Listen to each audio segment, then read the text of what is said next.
with Bùmarang. As you can see, I have two harps here. I mostly perform on this Celtic Harp, which we'll get to after. The pedal harp is my first instrument. It's my main instrument, and the difference is in the name. It has these pedals. It's not these ones. The ones that are actually attached to the harp. They give me the people always ask what they do, and they give me my pitches. So right now I'm actually tuned in C flat major, which probably is an upsetting sounding key for music nerds because there's not really such a thing as C flat.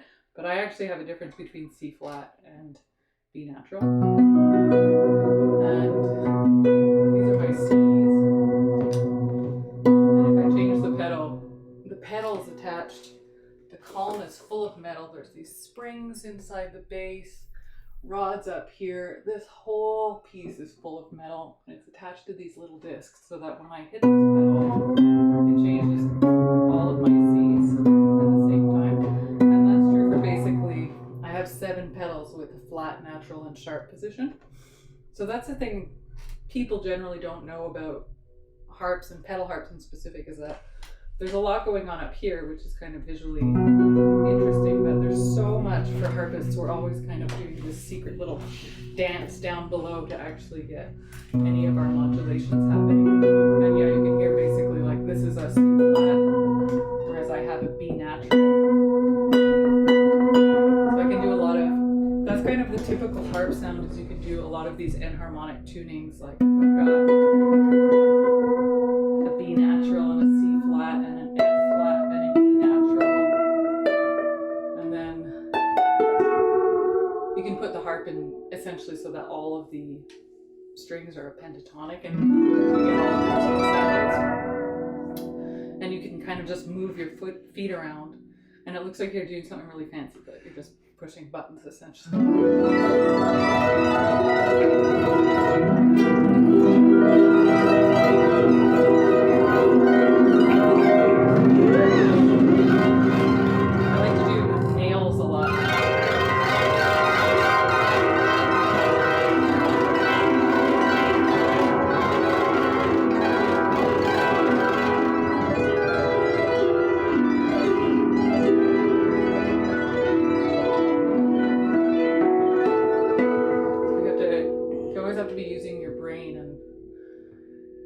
It's funny, it's an instrument that people think moves really quickly because of this, but actually compared to the flute and the fiddle, it's quite a slow instrument because the decay is so long, and it doesn't help that I've got a million reverbs.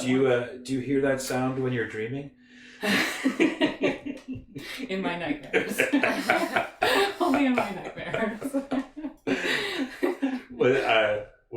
Show us your pedals. The other pedals. The other pedals. Yeah, so I've got, you can see there's one pickup on my harp, which I'll demonstrate in a minute, but my main pickup is on the inside, and it's actually made by a harp company called Dusty Strings. So if you're looking for a good sound for your instrument, I really recommend the Dusty Strings pickups.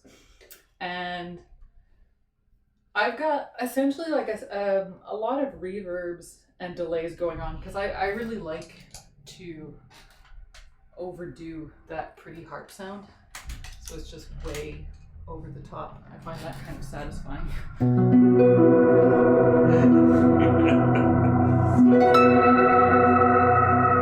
one of the issues with harp is that the pitch is fixed. Like I can't really, apart from these pedals that I have on my harp, even so I can't go in between pitches. I have a semitone. If I try to push on the pedal slowly, you just get the disc closing, so you don't get in between.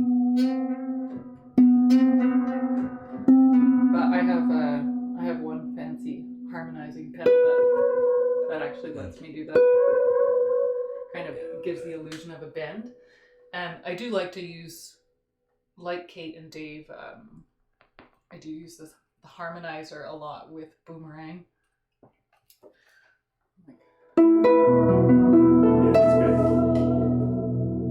Especially like the low octave stuff can be really amazing.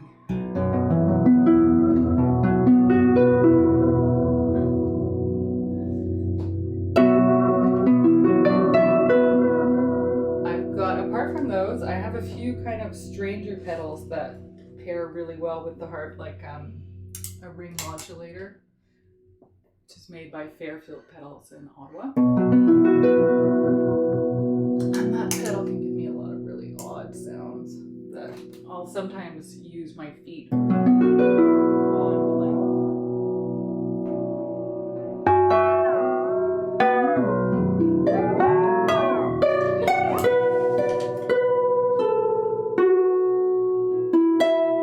I've got one of those for my bass pickup as well. So that's not a very traditional sound. It is actually. It's historical. It's just a different tradition. Yeah. I learned that in Galway.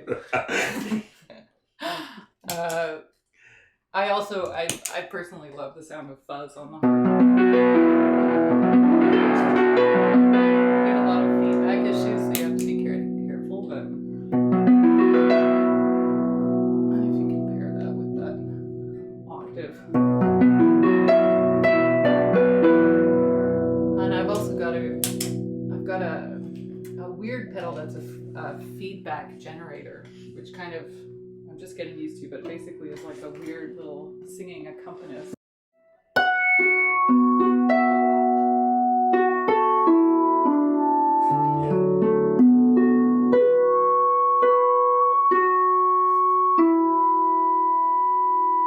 kind of control that a bit.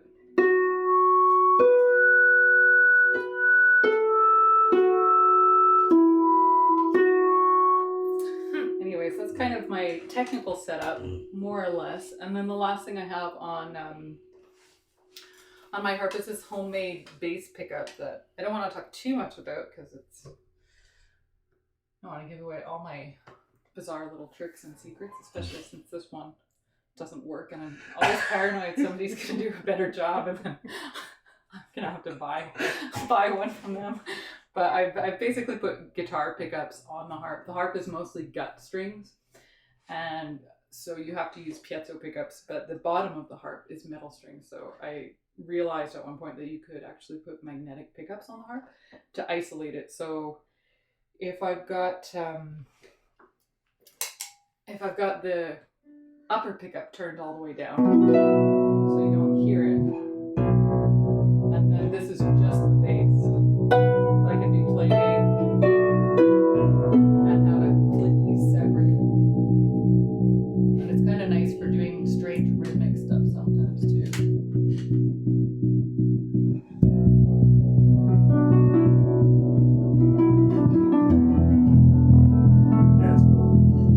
So that's kind of the bass pickup that gets used in Bùmarang a lot because we're an unconventional instrumentation as a trio, and I think I've had multiple times when we've been doing a sound check and the sound man will say, well, where's the bass?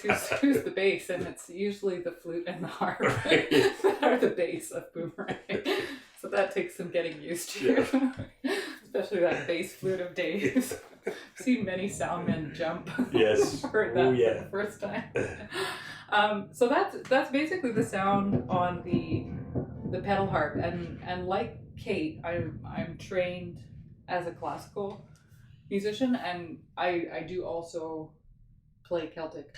I mean, Kate, you're trained on both. Did you start on one or the other? Kind of both went hand in hand. Yeah, which I'm very thankful for.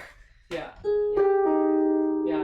I started playing Celtic Harp much later, and I did study a bit in Ireland.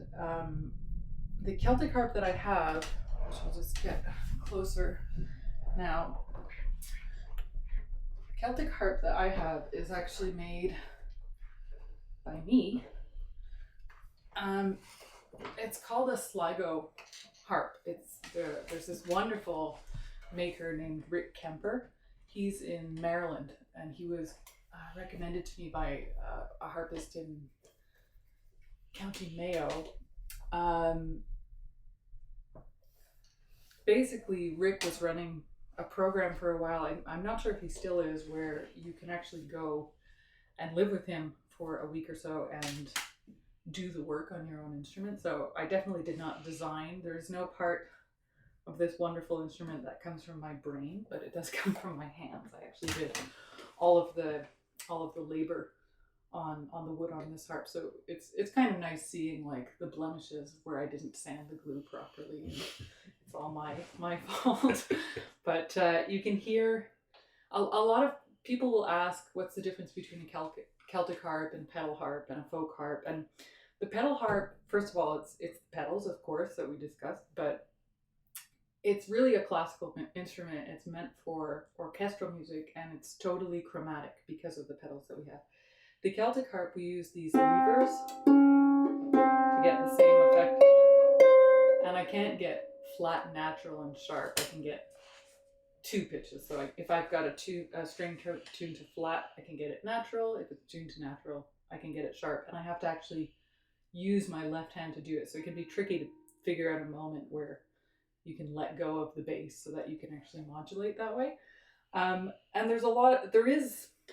don't know what the exact term would be, but there is, to me, a difference between a Celtic harp and a lever harp. A lot of pedal harp companies and classical harp companies now make lever harps like this that are small. They look sort of similar and they have this system.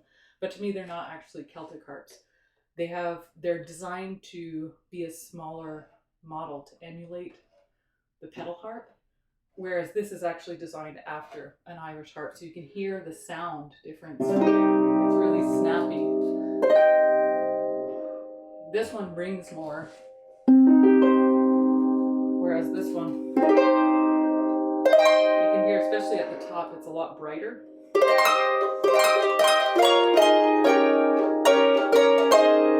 And because the strings are lower tension, you can move a lot faster, and it's a lot more of a rhythmic harp, which is not really true for a lever harp made by a classical company trying to emulate a pedal harp.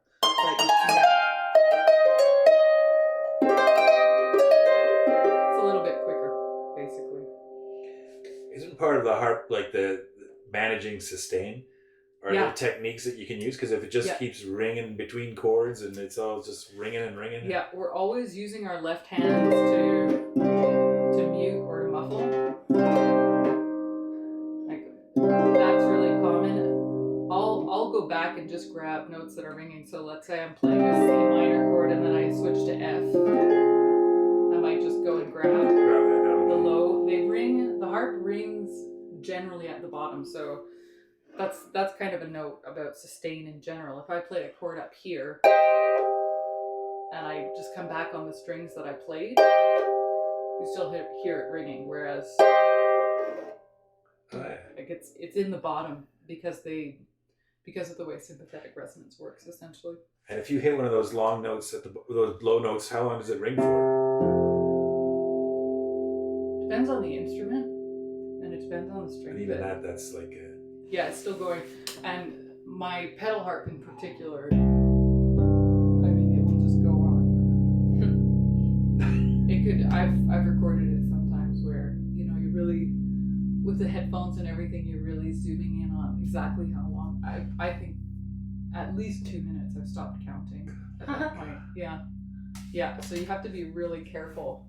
Well, it's amazing when you think about it with music that's switching chords, how that could turn into a big mess. Which is why, a lot of people think of the harp as a slow instrument, and it is. It's not because I can't move my fingers quickly, but the resonance lasts for so long, it slows the whole thing down because you have to. It's the sound waves that are slow. Right. Yeah. And do you have a favorite Irish harpist that you like? Michael Rooney. Yes, definitely. Definitely. Really rhythmic. He does a lot of like kind of slap bass almost. Yeah. But without being cheesy, because there are people who do that and it's kind of cheesy. He's very rhythmic and you know, I'm out of shape. Let me see if I can do this.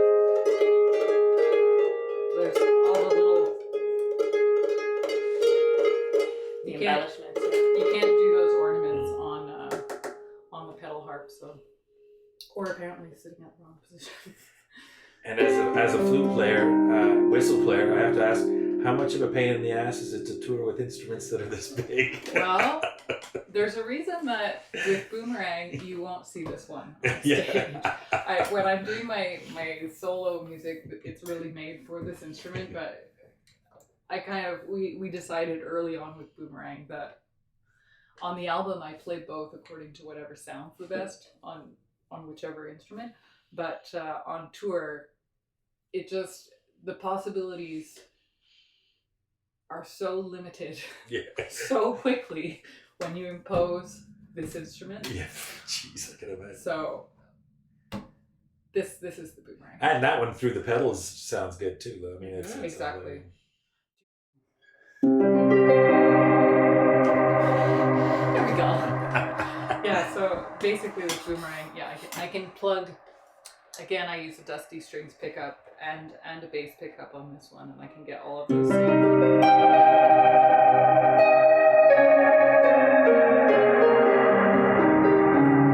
It's amazing. It's a lot of ambience for a Celtic band from a flute and a harp.